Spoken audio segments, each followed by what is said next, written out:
But this affair having turned my thoughts to marriage, I looked round me and made overtures of acquaintance in other places, but soon found that, the business of a printer being generally thought a poor one, I was not to expect money with a wife, unless with such a one as I should not otherwise think agreeable. In the meantime, that hard-to-be-governed passion of youth hurried me frequently into intrigues with low women that fell in my way, which were attended with some expense and great inconvenience. Besides a continual risque to my health by a distemper which of all things I dreaded, though by great good luck I escaped it. The friendly correspondence as neighbors and old acquaintances had continued between me and Mrs. Reed's family, who all had a regard for me from the time of my first lodging in their house. I was often invited there and consulted in their affairs, wherein I sometimes was of service. I pitied poor Miss Reed's unfortunate situation, who was generally dejected, seldom cheerful, and avoided company. I considered my giddiness and inconstancy when in London, as in a great degree the cause of her unhappiness, though the mother was good enough to think the fault more her own than mine, as she had prevented our marrying, before I went thither, and persuaded the other match in my absence. Our mutual affection was revived, but there were now great objections to our union. The match was indeed looked upon as invalid, a preceding wife being said to be living in England, but this could not easily be proved, because of the distance, and, though there was a report of his death, it was not certain. Then, though it should be true, he had left many debts, which his successor might be called upon to pay. We ventured, however, over all these difficulties, and I took her to wife, September 1st, 1730. None of the inconveniences happened that we had apprehended. She proved a good and faithful helpmate, assisted me much by attending the shop. We throve together, and have ever mutually endeavored to make each other happy. Thus I corrected that grataritum as well as I could.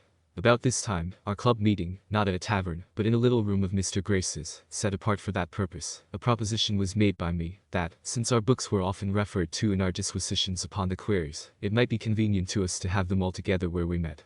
That upon occasion they might be consulted, and by thus clubbing our books to a common library, we should, while we look to keep them together, have each of us the advantage of using the books of all the other members, which would be nearly as beneficial as if each owned the whole. It was licked and agreed to, and we filled at one end of the room with such books as we could best spare. The number was not so great as we expected, and though they had been of great use, yet some inconveniences occurring for want of due care of them, the collection, after about a year, was separated, and each took his books home again. And now I set on foot my first project of a public nature, that for a subscription library.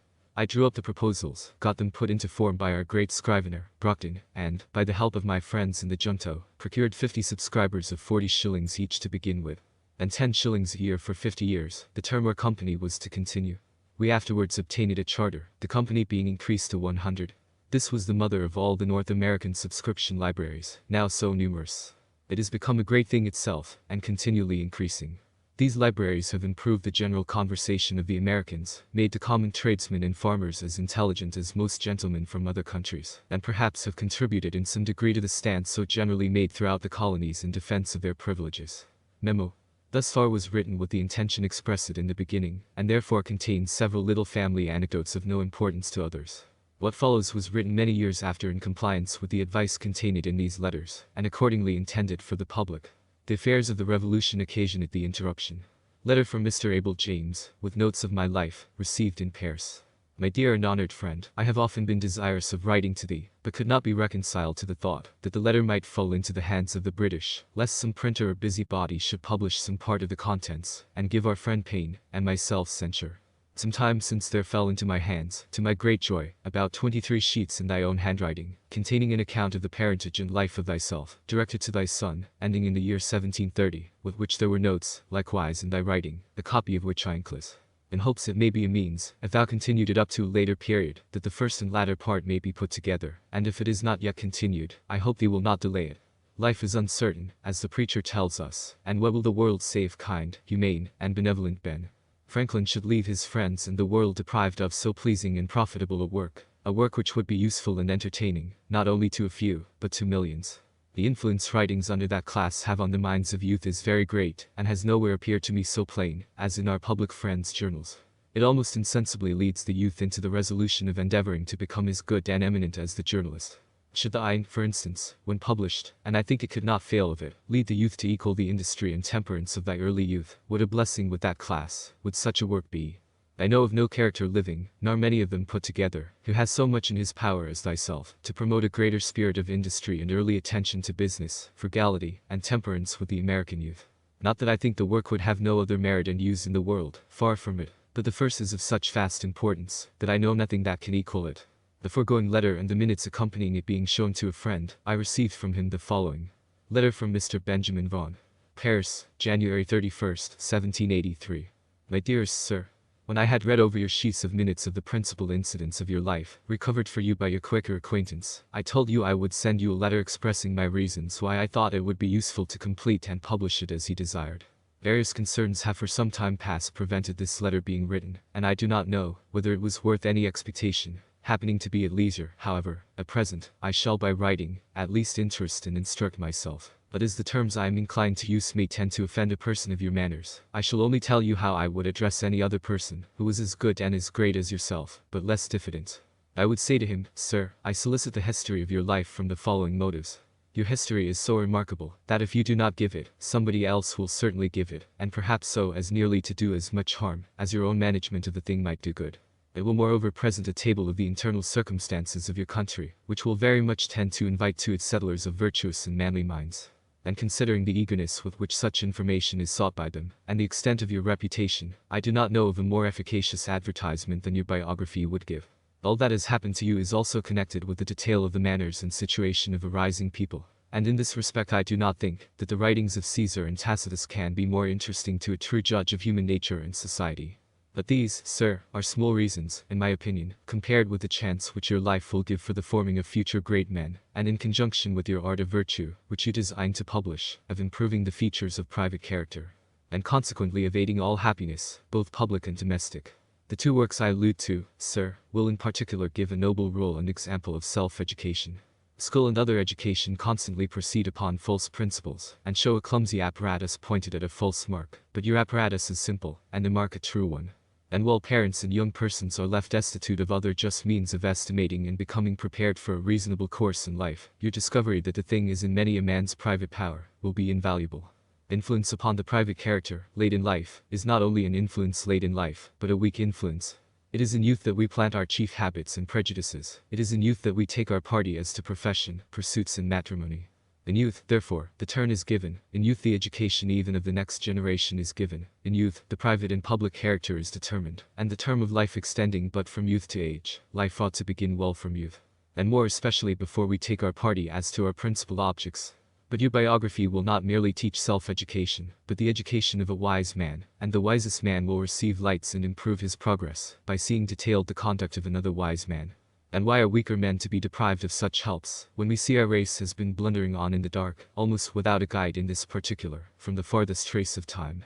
Show then, sir, how much is to be done, both to sons and fathers, and invite all wise men to become like yourself, and other men to become wise. When we see how cruel statesmen and warriors can be to the human race, and how absurd distinguished men can be to their acquaintance, it will be instructive to observe the instances multiply of pacific, acquiescing manners, and to find how compatible it is to be great and domestic, enviable and yet good-humored.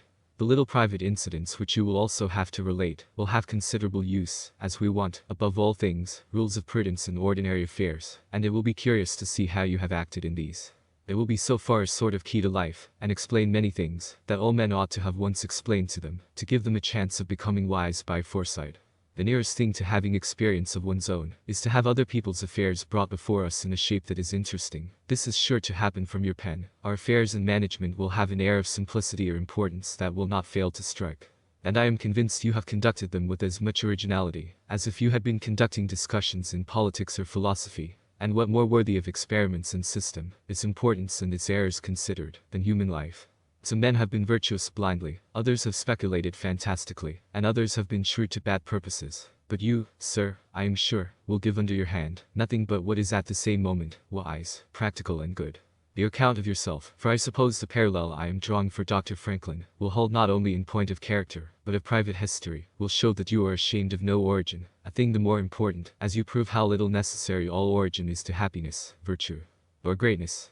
As no end likewise happens without a means, so we shall find, sir, that even you yourself framed a plan by which you became considerable. But at the same time we may see that, though the event is flattering, the means are as simple as wisdom could make them, that is, depending upon nature, virtue, thought and habit. Another thing demonstrated will be the propriety of every man's waiting for his time for appearing upon the stage of the world. Our sensations being very much fixed to the moment, we are apt to forget that more moments are to follow the first, and consequently that man should arrange his conduct so, as to suit the whole of a life. Your attribution appears to have been applied to your life, and the passing moments of it have been enlivened with content and enjoyment, instead of being tormented with foolish impatience or regrets. Such a conduct is easy for those who make virtue and themselves in countenance by examples of other truly great men, of whom patience is so often the characteristic. A Quaker correspondent, Sir, for here again I will suppose the subject of my letter resembling Dr. Franklin, praised your frugality, diligence and temperance, which he considered as a pattern for all youth. But it is singular that he should have forgotten your modesty and your disinterestedness, without which he never could have waited for your advancement, or found your situation in the meantime comfortable. Which is a strong lesson, to show the poverty of glory, and the importance of regulating our minds. If this correspondent had known the nature of your reputation as well as I do, he would have said, your former writings and measures would secure attention to your biography, and art of virtue. And your biography and art of virtue, in return, would secure attention to them. This is an advantage attendant upon a various character, and which brings all that belongs to it into greater play, and it is the more useful. As perhaps more persons are at a loss for the means of improving their minds and characters, than they are for the time, or the inclination to do it. But there is one concluding reflection, sir, that will shew the use of your life as a mere piece of biography. This style of writing seems a little gone out of vogue, and yet it is a very useful one, and your specimen of it may be particularly serviceable, as it will make a subject of comparison with the lives of various public cutthroats and intriguers, and with absurd monastic self-tormentors or vain literary triflers. If it encourages more writings of the same kind with your own, and induces more men to spend lives fit to be written, it will be worth all Plitter's lives put together. But being tired of figuring to myself a character, of which every feature suits only one man in the world, without giving him the praise of it, I shall end my letter, my dear Dr. Franklin, with a personal application to your proper self. I am earnestly desirous, then, my dear sir, that you should let the world into the traits of your genuine character, as civil broils may otherwise tend to disguise or traduce it. Considering your great age, the caution of your character, and your peculiar style of thinking, it is not likely that anyone besides yourself can be sufficiently master of the facts of your life, or the intentions of your mind. Besides all this, the immense revolution of the present period will necessarily turn our attention towards the author of it, and when virtuous principles have been pretended in it, it will be highly important to shew that such have really influenced. And, as your own character will be the principal one to receive the scrutiny, it is proper, even for its effects upon your vast and rising country, as well as upon England and upon Europe, that it should stand respectable and eternal. For the furtherance of human happiness, I have always maintained that it is necessary to prove that man is not even at present a vicious and detestable animal, and still more to prove that good management may greatly amend him, and it is for much the same reason that I am anxious to see the opinion established, that there are fair characters existing among the individuals of the race, for the moment that all men, without exception, shall be conceived abandoned, good people will cease efforts deemed to be hopeless, and perhaps think of taking their share in the scramble of life, or at least of making it comfortable principally for themselves. Take then, my dear sir, this work most speedily into hand. Shew yourself good as you are good, temperate as you are temperate, and above all things, prove yourself as one, who from your infancy have loved justice, liberty and concord, in a way that has made it natural and consistent for you to have acted, as we have seen you act in the last 17 years of your life. Let Englishmen be made not only to respect, but even to love you. When they think well of individuals in your native country, they will go nearer to thinking well of your country, and when your countrymen see themselves well thought of by Englishmen, they will go nearer to thinking well of England. Extend your views even further. Do not stop at those who speak the English tongue, but after having settled so many points in nature and politics, think of bettering the whole race of men. As I have not read any part of the life in question, but know only the character that lived it, I write somewhat at hazard. I am sure, however, that the life and the treatise I allude to, on the art of virtue, will necessarily fulfill the chief of my expectations, and still more so, if you take up the measure of suiting these performances to the several views above stated. Should they even prove unsuccessful in all that a sanguine admirer of yours hopes from them, you will at least have framed pieces to interest the human mind, and whoever gives a feeling of pleasure that is innocent to man, has added so much to the fair side of a life otherwise too much darkened by anxiety and too much injured by pain. In the hope, therefore, that you will listen to the prayer addressed to you in this letter, I beg to subscribe myself, my dearest sir, etc., etc., signed, Benj. Vaughan. Continuation of the account of my life, begun at Passy, near Paris, 1784. It is some time since I received the above letters, but I have been too busy till now to think of complying with the request they contain. It might, too, be much better done if I were at home among my papers, which would aid my memory, and help to ascertain dates, but my return being uncertain, and having just now a little leisure, I will endeavor to recollect and write what I can, if I live to get home. It may there be corrected and improved. Not having any copy here of what is already written, I know not whether an account is given of the means I used to establish the Philadelphia Public Library, which, from a small beginning, is now become so considerable, though I remember to have come down too near the time of that transaction, 1730. I will therefore begin here with an account of it, which may be struck out if found to have been already given. At the time I established it myself in Pennsylvania, there was not a good bookseller's shop in any of the colonies to the southward of Boston. In New York and Philadelphia the printers were indeed stationers. They sold only paper, etc., almanacs, ballads, and a few common school books. Those who loved reading were obligated to send for their books from England. The members of the junto had each a few. We had left the alehouse, where we first met, and hired a room to hold our club in. I proposed that we should all of us bring our books to that room, where they would not only be ready to consult in our conferences, but become a common benefit, each of us being at liberty to borrow such as he wished to read at home. This was accordingly done, and for some time contented us. Finding the advantage of this little collection, I proposed to render the benefit from books more common, by commencing a public subscription library. I drew a sketch of the plan, and rules that would be necessary, and got a skillful conveyancer, Mr. Charles Brockton, to put the whole in form of articles of agreement to be subscribed, by which each subscriber engaged to pay a certain sum down for the first purchase of books, and an annual contribution for increasing them. So few were the readers at that time in Philadelphia, and the majority of us so poor, that I was not able, with great industry, to find more than 50 persons, mostly young tradesmen, willing to pay down for this purpose 40 shillings each, and 10 shillings per annum. On this little fund we began. The books were imported. The library was opened one day in the week for lending to the subscribers, on their promissory notes to pay double the value, if not duly returned.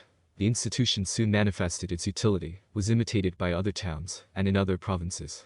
The libraries were augmented by donations, reading became fashionable, and our people, having no public amusements to divert their attention from study, became better acquainted with books, and in a few years were observed by strangers to be better instructed and more intelligent than people of the same rank generally are in other countries. When we were about to sign the above-mentioned articles, which were to be binding upon us, our heirs, etc., for 50 years, Mr. Brockton, the scrivener, said to us, "You are young men, but it is scarcely probable that any of you will live to see the expiration of the term fixed in the instrument. A number of us, however, are yet living, but the instrument was after a few years rendered null by a charter that incorporated and gave perpetuity to the company. The objections and reluctances I met with in soliciting the subscriptions made me soon feel the impropriety of presenting oneself as the proposer of any useful project that might be supposed to raise one's reputation in the smallest degree above that of one's neighbors, when one has need of their assistance to accomplish that project. I therefore put myself as much as I could out of sight, and stated it as a scheme of a number of friends who had requested me to go about and propose it to such as they thought lovers of reading. In this way my affair went on more smoothly, and I ever after practiced it on such occasions, and, from my frequent successes, can heartily recommend it. The present little sacrifice of your vanity will afterwards be amply repaid. If it remains a while uncertain to whom the merit belongs, some one more vain than yourself will be encouraged to claim it, and then even envy will be disposed to do you justice by plucking those assumed feathers, and restoring them to their right owner. This library afforded me the means of improvement by constant study, for which I set apart an hour or two each day, and thus repaired in some degree the loss of the learned education my father once intended for me. Reading was the only amusement I allowed myself. I spent no time in taverns, games, or frolics of any kind, and my industry in my business continued as indefatigable as it was necessary. I was indebted for my printing house. I had a young family coming on to be educated, and I had to contend with for business 2 printers, who were established in the place before me. My circumstances, however, grew daily easier. My original habits of frugality continuing, and my father having, among his instructions to me when a boy, frequently repeated a proverb of Solomon, "Seest thou a man diligent in his calling, he shall stand before kings, he shall not stand before mean men." I from thence considered industry as a means of obtaining wealth and distinction, which encouraged me, though I did not think that I should ever literally stand before kings, which, however, has since happened, for I have stood before five, and even had the honor of sitting down with one, the King of Denmark, to dinner. We have an English proverb that says, "He that would thrive, must ask his wife." It was lucky for me that I had one as much disposed to industry and frugality as myself. She assisted me cheerfully in my business, folding and stitching pamphlets, tending shop, purchasing old linen rags for the papermakers, etc., etc. We kept no idle servants, our table was plain and simple, our furniture of the cheapest. For instance, my breakfast was a long time bread and milk, no tea, and I ate it out of a 2-penny earthen porringer, with a pewter spoon. But mark how luxury will enter families, and make a progress, in spite of principle. Being called one morning to breakfast, I found it in a china bowl, with a spoon of silver. They had been bought for me without my knowledge by my wife, and had cost her the enormous sum of 3 shillings, for which she had no other excuse or apology to make, but that she thought her husband deserved a silver spoon and china bowl, as well as any of his neighbors. This was the first appearance of plate and china in our house, which afterward, in a course of years, as our wealth increased, augmented gradually to several £100 in value. I had been religiously educated as a Presbyterian, and though some of the dogmas of that persuasion, such as the eternal decrees of God, election, reprobation, etc., appeared to me unintelligible, others doubtful, and I early absented myself from the public assemblies of the sect, Sunday being my studying day. I never was without some religious principles. I never doubted, for instance, the existence of the deity, that he made the world, and governed it by his providence, that the most acceptable service of God was the doing good to man, that our souls are immortal, and that all crime will be punished, and virtue rewarded, either here or hereafter. These I esteemed the essentials of every religion, and, being to be found in all the religions we had in our country, I respected them all, though with different degrees of respect, as I found them more or less mixed with other articles, which, without any tendency to inspire, promote, but confirm morality, serve it principally to divide us, and make us unfriendly to one another. This respect to all, with an opinion, that the worst had some good effects, indicated me to avoid all discourse, that might tend to lessen the good opinion another might have of his own religion. And as our province increased in people, and new places of worship were continually wanted, and generally erected by voluntary contributions, my mite for such purpose, whatever might be the sect, was never refused. Though I seldom attended any public worship, I had still an opinion of its propriety, and of its utility when rightly conducted, and I regularly paid my annual subscription for the support of the only Presbyterian minister or meeting we had in Philadelphia. He used to visit me sometimes as a friend, and admonished me to attend his administrations, and I was now and then prevailed on to do so, once for 5 Sundays successively. Had he been in my opinion a good preacher, perhaps I might have continued, notwithstanding the occasion I had for the Sunday's leisure in my course of study, but his discourses were chiefly either polemic arguments, or explications of the peculiar doctrines of our sect, and were all to me very dry, uninteresting, and unedifying, since not a single moral principle was inculcated or enforced, their aim seeming to be rather to make us Presbyterians than good citizens.